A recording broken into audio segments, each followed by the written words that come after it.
নমস্কাৰ বন্ধুবান্ধৱীসকল, পুনৰ অন্য এটা ভিডিঅ'লৈ আপোনালোক সকলোকে স্বাগতম জনাইছোঁ। আজিৰ দিনটো হৈছে মোৰ বাবে এটা বিশেষ দিন। কিয় এনেদৰে কৈছোঁ গম পাইছেনে বাৰু আপোনালোকে? কেনেকৈ আপোনালোকে গম পাব? মই ক'ব লাগিব, তেতিয়াহে গম পাব। আৰু আপোনালোকৰ মনত আছেনে, আজিৰ পৰা প্ৰায় 1 বছৰমানৰ আগতে এখন আমাৰ ঘৰৰ স্কুটি লৈছিলে। তো ফাইনেলি আজি এই স্কুটিখন কিনা 1 বছৰ কমপ্লিট হৈ গ'ল। 2024 মাৰ্চ মাহৰ 7 তাৰিখে এই স্কুটিখন কিনিবলৈ গৈছিলোঁ। স্কুটিখন আমাৰ ঘৰৰ বাবে বহুত বেছি বিশেষ আছিলে, কাৰণ প্ৰথমখন আমাৰ ঘৰত স্কুটি কিনা হৈছিলে।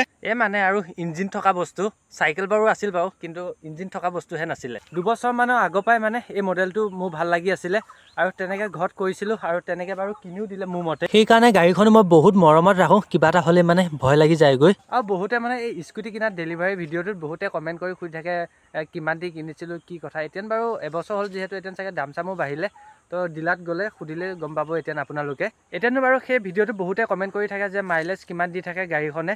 তো ঠিক মই তেনেদৰে ক'বলৈ নোৱাৰিম। তো ঠিক থাকে আৰু ভালদৰে মাইলেজ দি থাকে, কাৰণ আমি দূৰলৈ ক'তো নাযাওঁ, ঘৰ কলেজ এইটোৱে চলি থাকে। সেইকাৰণে মাইলেজটো ইমান ভালদৰে গম পোৱা নাই। তো মানে ঠিক ঠাক দি আছে বুলি ধৰিব পাৰি আৰু। যেতিয়া ফাৰ্ষ্ট ইয়েৰ ছেকেণ্ড ইয়েৰ পঢ়ি আছিলোঁ তেতিয়াৰ বাৰু এই মডেলটো মোৰ ভাল লাগি আছিলে। তাৰপিছত তেনেকুৱা ঘৰতো স্কুটি ল'ম বুলি ক'লে, তাৰপিছত ময়ো ক'লোঁ এইটো কালাৰে ল'ম বুলি, আৰু মোৰ কালাৰটো ঘৰৰ চবৰে পচন্দ হৈছিলে। পোনপ্ৰথমেতো ধন্যবাদ দিব লাগিব ঘৰৰ মানুহক, আজিলৈকে যিমানকেইটা বস্তু মানে আপত্তি কৰোঁ তো প্ৰতিটো বস্তু দিবলৈ মানে চেষ্টা কৰে। তো লগতে নহ'লেও মানে লাহে ধীৰে হ'লেও গোটেইবিলাক বস্তুৱে দি আছে আজিলৈকে। সেইমতে বিশ্বাসো দি আহিছোঁ। মোবাইলটো কিনোতে কৈছিলোঁ যেন মই ইউটিউবত ভিডিঅ' বনাবলৈ মোবাইলটো ল'ম। তো ঠিক সেই দিনাখন বা যোনদিনাখন পৰা মোবাইলটো কিনিছোঁ সেইদিনাখনৰ পৰা ভিডিঅ' বনাই আছোঁ। আৰু স্কুটিখনৰ ক্ষেত্ৰতো এইটোৱে ভালদৰে চলাম বুলি কৈছোঁ, সেইমতে ভালদৰে চলাই আহিছোঁ আজিলৈকে। এবছৰ নহয়, 2 বছৰ নহয়, 10-15 বছৰলৈকে এই স্কুটিখন মানে লাইফ টাইমলৈকে এই স্কুটিখন মোৰ লগত থাকি যাব, কাৰণ এখন ঘৰৰ প্ৰথমখন স্কুটি আছিলে। এইটোৱে আছিলে মানে আজিৰ ভিডিঅ'টো, কাৰণ 1 বছৰ একেলগে স্কুটিখনৰ লগত আছোঁ। যিহেতু 1 বছৰ একেলগে আছোঁ, য'ত গৈছোঁ ইয়াৰ লগতহে গৈছোঁ।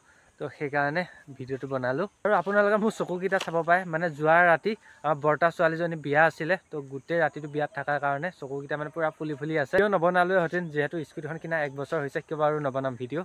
তো সেইকাৰণে বনাবলৈ আহিলোঁ। আৰু এটা কথা ক'বলৈ পাহৰিছিলোঁ, মানে আমাৰ গাঁৱৰে দাদা এজন আছে, আৰু দাদাজনে মানে খুব ধুনীয়াকৈ মানে জুবিন দা হওক বা বিভিন্ন ছিংগাৰবিলাকৰ গান গায়। মানে আমাৰ এইখিনিতো পূৰা ফেমাছ, গাঁও সকলোৱে জানে বা ওচৰ চুবুৰীয়া মানুহবিলাকেও জানে। দাদাই মানে মোক হোৱাটছএপত মানে গান গাই পেলাই সৰু ভিডিঅ' ক্লিপ এটা দি দিছিলে।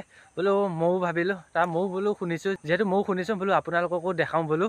তো দাদা এতিয়া বাৰু ঘৰত নাই, কৰ্মসূত্ৰে বাহিৰত থাকে। তো দাদা আহক বাৰু ভালদৰে এটা ভিডিঅ' বনাম। পোনপ্ৰথমে আপোনালোকে এই হোৱাটছএপত দিয়া ভিডিঅ' ক্লিপটো চাই লওকচোন, তাৰপিছত আপোনালোকক লগ পাই আছোঁ।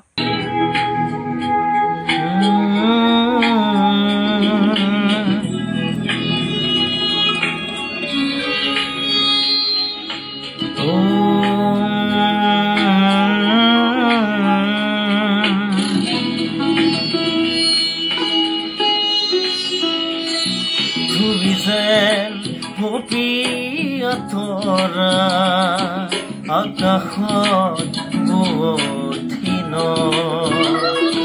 তুমি যেন আবৰি ধৰা, ভিতৰে বাহিৰে উশাহৰ গভীৰ পিয়াহত তুমি যেন জীয়া চৰাই, তুমি যেন পপিয়াথৰা আকাশত বুধিন।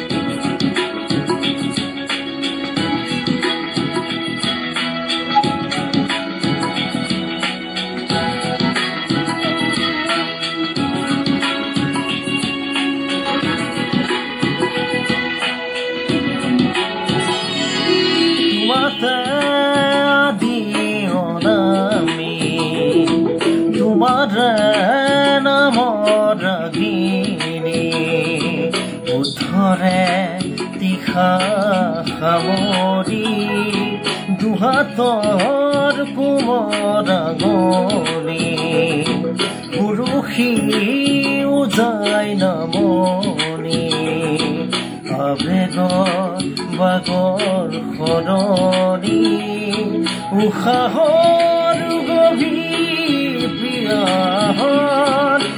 তাতে নিশা জিৰণি তুমি যেন পপীয়া তৰা আকাশৰ বুৱঠিন